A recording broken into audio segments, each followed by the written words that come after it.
Hey guys, good morning. Today's March 20th, 2025.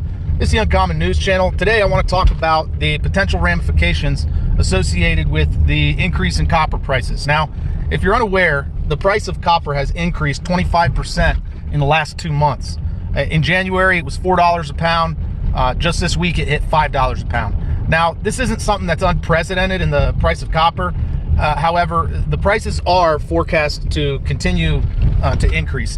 And the reason for that is because the markets are expecting Trump to impose tariffs on copper imports.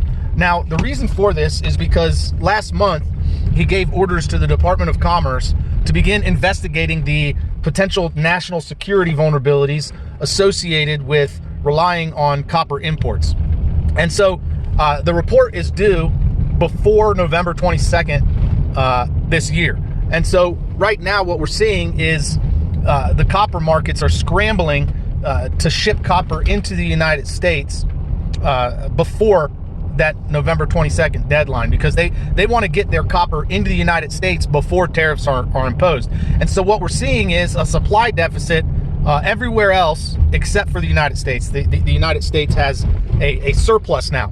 And even though we have a surplus, the price has gone up 25%. Right? So even though there is a supply surplus in the United States, the price is still increasing.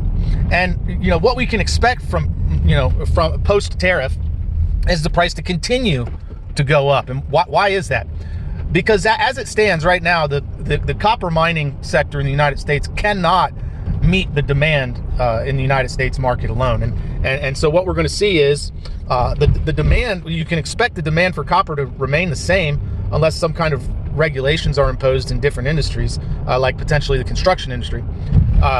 And so you're going to see, if the price goes up dramatically when import tariffs are imposed, you're going to see projects halted. You're going to see construction projects come to a halt.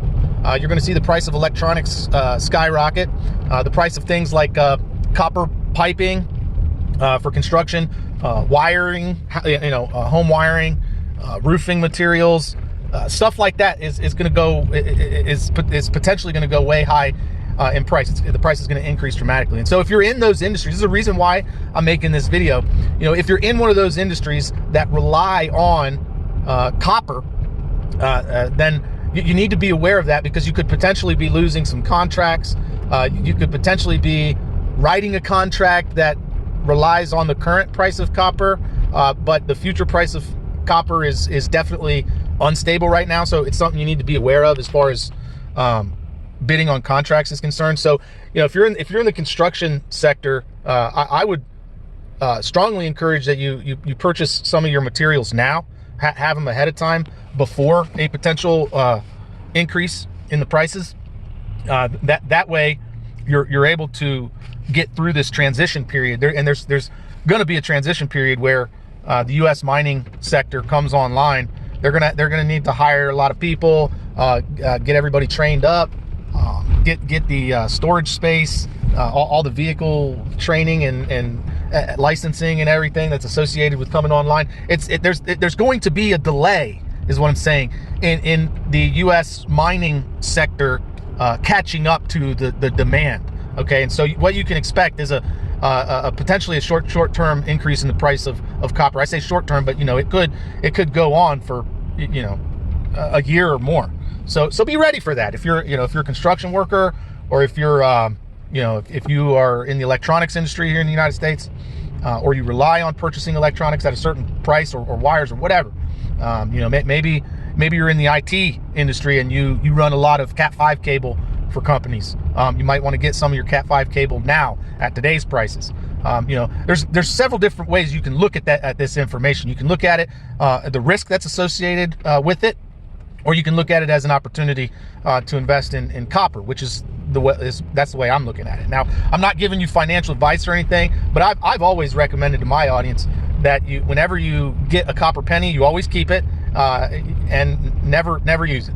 So this ain't financial advice. I'm just giving you some updates on the price of copper and some potential forecasts associated with a continual increase in the price of copper. So do with the information what you will. If you appreciate this content, you want to support my channel, there's a link in the description box where you can do that. Don't forget to hit the thumbs up on your way out, like the video, share it with your family and friends, comment, subscribe if you haven't already done so. Don't forget to hit that bell. And as always, don't forget, help out your neighbors. Bye.